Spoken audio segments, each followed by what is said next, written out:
never slow up, no I don't take shit. I got no love for the fakeness. If you wanna play tough and wanna hate this, I'll always show up. I don't ever slow up, no I don't take shit. I got no love for the fakeness. If you wanna play tough and wanna hate this, I'll always show up and make a statement. I don't ever slow up, no I don't take shit. I got no love for the fakeness. If you wanna play tough and wanna hate this, I'll always show up and make a statement. Everything. Legenda MotoGP, Jorge Lorenzo, menyebut Marc Marquez, Repsol Honda, masih menjadi pembalap terbaik di ajang balap motor paling bergengsi di dunia. Menurutnya, The Baby Alien tidak jatuh meski diterpa berbagai nasib buruk. Ya, Marc Marquez memang layak dianggap sebagai salah satu rider terbaik di MotoGP sepanjang sejarah. Bagaimana tidak, dalam satu dekade terakhir pembalap asal Spanyol tersebut sukses tampil dominan, dengan merengkuh 6 gelar MotoGP, 2013, 2014, 2016, 2017, 2018, dan 2019. Akan tetapi, Marc Marquez mengalami kecelakaan pada 2020 lalu. Akibat hal tersebut, Honda pun mengalami performa yang cukup signifikan. Bahkan, meski saat ini Marquez telah kembali membalap, Honda tetap kesulitan untuk bersaing dalam perebutan gelar juara MotoGP. Kendati demikian, The Baby Alien masih dianggap sebagai rider terbaik di MotoGP. Hal tersebut disampaikan oleh Jorge Lorenzo. Lorenzo menganggap Marquez memiliki satu hal yang tidak dipunyai rider lain, yakni mentalitas yang kuat. Marquez memiliki satu hal yang tidak dimiliki orang lain. Dia tidak takut jatuh, dan mengalahkan seseorang seperti itu sangatlah sulit, ungkap Jorge Lorenzo dilansir dari Motosan, Jumat, tanggal 3 Maret tahun 2023. Tapi bagi saya, Marc Marquez tetap yang terbaik meski cedera dan fakta bahwa Honda tidak kompetitif, imbuh pria berusia 35 tahun tersebut. Jorge Lorenzo yang pernah bersaing dengan Marc Marquez dalam perebutan gelar MotoGP pun mengaku, hampir putus asa lantaran mengalami sejumlah hal-hal buruk. Akan tetapi, di beberapa tahun terakhir sebelum memutuskan pensiun, Lorenzo beranggapan kalau ia bisa menyaingi kecepatan Marquez.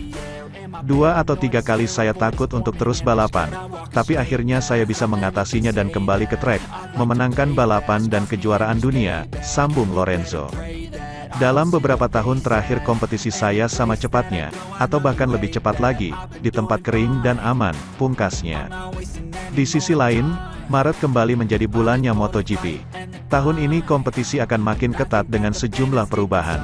MotoGP 2023 akan dibuka dengan seri balap MotoGP Portugal yang akan diselenggarakan pada 24–26 Maret di sirkuit Algarve, Portimao, Portugal. Untuk pertama kalinya sejak 2007, kejuaraan balap motor purwarupa ini tidak akan dibuka dengan balapan di Qatar. Sementara itu, pembalap Yamaha Fabio Quartararo akan melakoni balapan di teritorinya, di sirkuit Portimao, Portugal. Balapan di Portimao akan dimulai dengan tes pramusim MotoGP 2023, dijadwalkan pada 11–12 Maret. Kemudian dilanjutkan dengan balapan perdana untuk kejuaraan musim ini, yakni MotoGP Portugal 2023. Balapan pembuka kejuaraan tersebut akan berlangsung pada 24 hingga tanggal 26 Maret.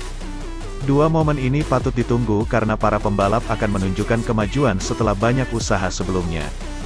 Kemajuan ini juga dirasakan oleh pabrikan Yamaha yang tengah mengembangkan top speed sesuai permintaan Fabio Quartararo.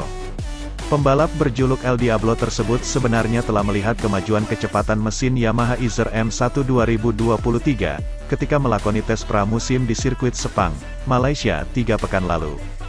Dia mengakui bahwa Yamaha sudah mampu mengembangkan top speed, namun, masih ada kendala di sisi lain.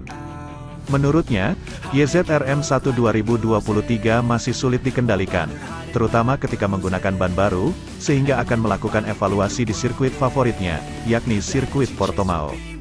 Saya tidak tahu apa yang sedang terjadi, ini adalah masalah besar, ucap Quartararo selesai tes pramusim di sirkuit Sepang. Sebagaimana dikutip dari Motorsport, ini adalah tanda tanya terbesar dan saya merasa setiap tahun kami selalu mengalami penurunan di babak kualifikasi. Sambungnya, dengan motor ini tidak mungkin bersaing dan yang terburuk adalah kami tidak tahu penyebabnya apa, imbuhnya.